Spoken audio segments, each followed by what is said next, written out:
it's honestly been pretty good to see the insistence from mainstream outlets and interviews with JD Vance on the big question, which is, wait, you're running in an election.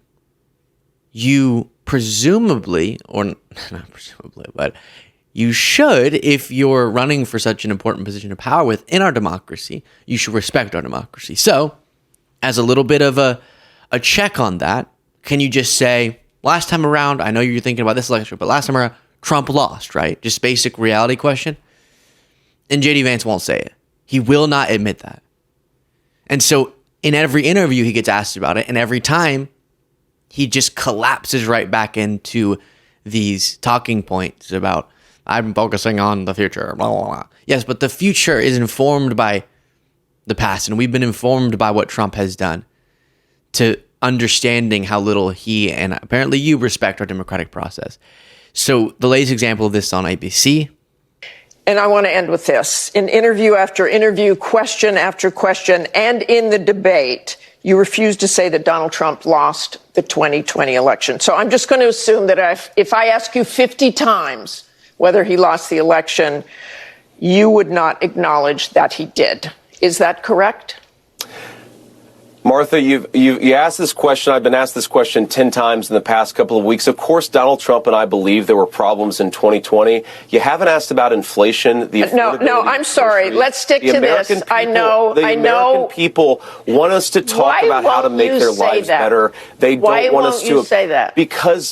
Because, Martha, I believe that in 2020, when big tech firms were censoring American citizens, that created very serious problems. And by the way, Martha, you're a journalist. You represent the American media. Look at the polling on this. A lot of Americans feel like they were silenced in the run-up to the 2020 election. That is such a bigger issue. That fundamental problem than me and Donald Trump talking about it. And unfortunately, Martha, I don't understand why you won't just say it if you believe it. Won't just say what? That I think the 2020 election had some problems? I've said that repeatedly. Did Donald Trump lose? That's the question, and you know that's the question. Martha, I've said repeatedly, I think the 2020 election had problems. You want to say rigged? You want to say he won? Use whatever vocabulary term you want. I want to focus on the fact that we had big technology firms censor. Okay, so no.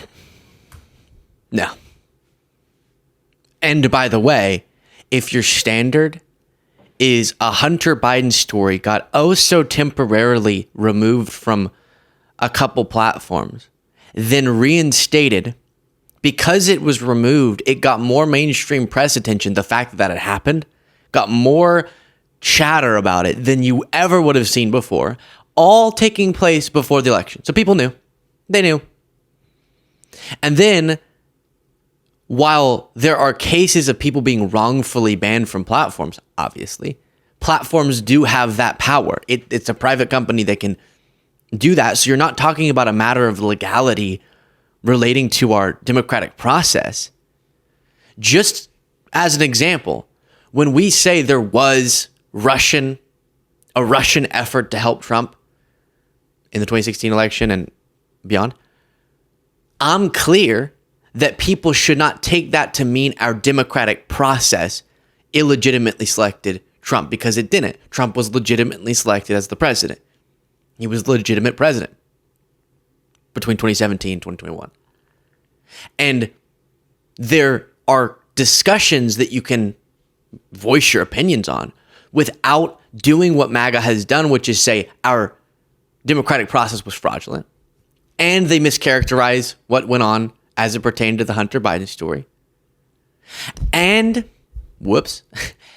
and they don't seem to hold themselves accountable to their hypocrisy, where there's just reporting about how Elon Musk is working with the Trump campaign to utilize the Twitter platform in a way that benefits Trump to silence stories that are harmful to Trump. And they don't care. He's doing the thing that they wrongly accused Twitter of doing before it was owned by Elon Musk. And they don't seem to care about their own inconsistencies. And JD Vance goes to that example because it's way more abstract and loose and it sounds less conspiratorial than the thing that Trump really claimed, which is that millions of fraudulent votes were counted when they weren't. Because that gets to not just, I think some things were unfair, which people have said for decades, whenever they lose, but instead the actual process where we decide presidents was tainted. Our fundamental right to vote was obstructed. And then it's not just, as Vance says, and you're just mad at me for talking about it. No, talk about all you want. You could even lie about it, and that doesn't have the consequences that we've seen from MAGA. Because what you're doing is lying about it, but then using those things to justify, as Trump did, trying to steal the election by staying in office. So it's stunning to have a vice presidential candidate who cannot answer a basic question of reality and then tries to justify it by saying, well, the American people want us to talk about this issue or that issue. Number one, actually democracy, preservation of democracy, only a focus because of Trump's threat to it, is a huge priority for a lot of voters, as the polls show. It's actually in the top group of issues people are concerned with, so people do care. The American people do want us to talk about that. And number two, inflation. He said affordability, related to that. The border. The economy at large. All these issues are only decided on through a democracy. So that comes back to what I say so often, which is the foundational part. And you can't respect a basic part of it, which is that when you lose and the democratic system wasn't tainted, you accept that you lost. When there wasn't outcome determinative voter fraud, which there wasn't, you accept that you lost. But you can't do that because your boss can't do that because he's a child. And you might remember in the New York Times interview with him, JD Vance completely self-destructed. In the debate, you were asked to clarify if you believe Trump lost the 2020 election.